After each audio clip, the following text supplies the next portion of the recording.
With Leno set to lose number 1 spot, who else has dropped their level?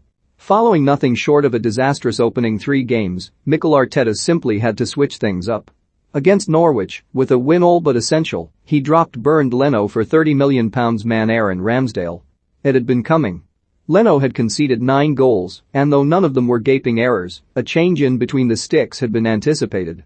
Arteta, notably satisfied with Ramsdale's league debut and clean sheet, stuck with his summer purchase in the win at Burnley. Ramsdale commanded his box well and relieved pressure off his defense from the numerous crosses from the hosts, and even dug Ben White out of a big hole with a brilliant tackle after the latter's under-hit back pass left the Gunners in trouble. Asked about Ramsdale's command of the box reflects his character, Arteta said at Turf Moor. Yes, exactly. That's his character and his leadership. That's how he presents himself as a person as well, and that's what I like. He has a presence and he dominates his area. Speaking ahead of the win in his pre-match press conference, Arteta said, "What I said to the goalkeepers in the last 2 or 3 years is that we don't want to do that, make assurances. We had to change something, and Aaron has come in here to try to make us better. We needed a result on the day and I decided to play him, that's all." Obviously for Bernd, it wasn't a pleasing communication to tell him he wasn't playing, but he is a top professional and a top person, so he should be disappointed. Disappointed, sure, and it could explain rumors of his outburst at training in the week and subsequent rumors he had been guaranteed a start against Tottenham. But Leno should not be surprised. For far too long, the 29-year-old German has been off form. In what was a massively under-par 2020-21 campaign for Arsenal's goalkeeper, who could not shake off the game-changing errors. In April, he allowed Richarlison's tame cross to squirm through him, gifting Everton a win at the Emirates for the first time in 25 years, while 2 months previous he was sent off at Wolves after bizarrely punching the ball clear outside his penalty area. In between, he was caught napping at his near post by Jarrod Bowen in a 3-3 draw against West Ham in March, while in the same month a questionable pass out to Granit Xhaka led to a Chris Wood goal for Burnley. It is a far cry from his early days in North London, when he was vying for the number 1 jersey with Petrusech and largely came out on top. The first signs of concern were when Emiliano Martinez, given his chance after a Leno injury at Brighton following Project Restart, was instrumental in the Gunners' charge to the FA Cup trophy in 2020. The Argentine was however allowed to leave for Aston Villa that summer, leaving Leno as the undisputed number 1. But the career trajectories of the 2 keepers could not have differed more last season.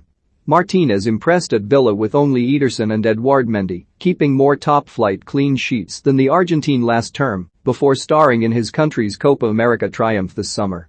Leno meanwhile had a season to forget. He was even ousted by loanee Matt Ryan towards the back end of last season.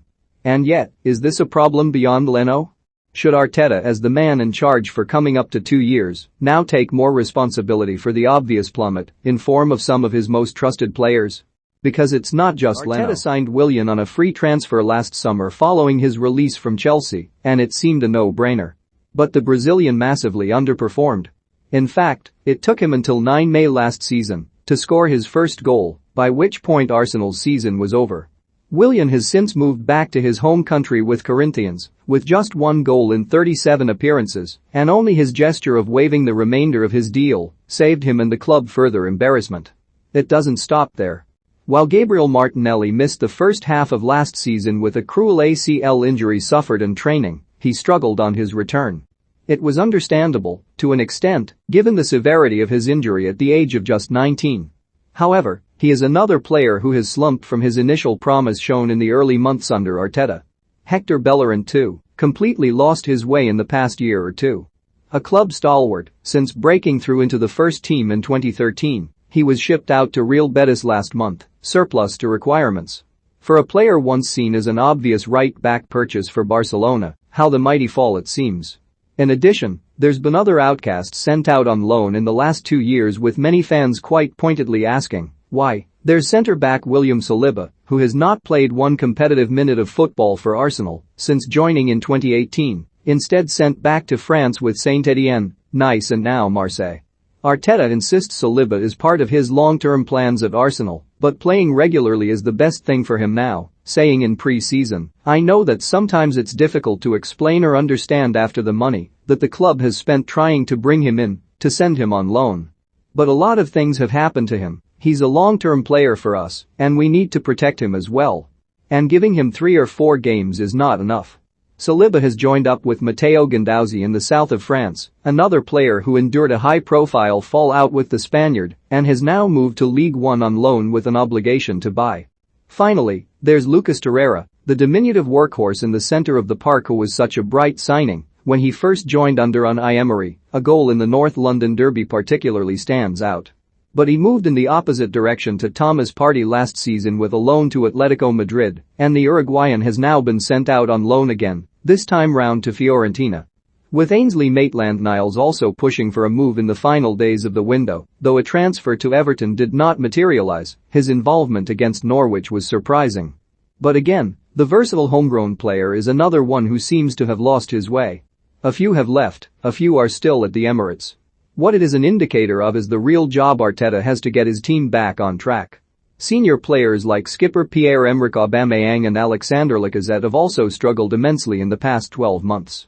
The Spaniard will be hoping his side can use the wins against Norwich and Burnley as a springboard, especially given next Sunday's crunch derby against Spurs.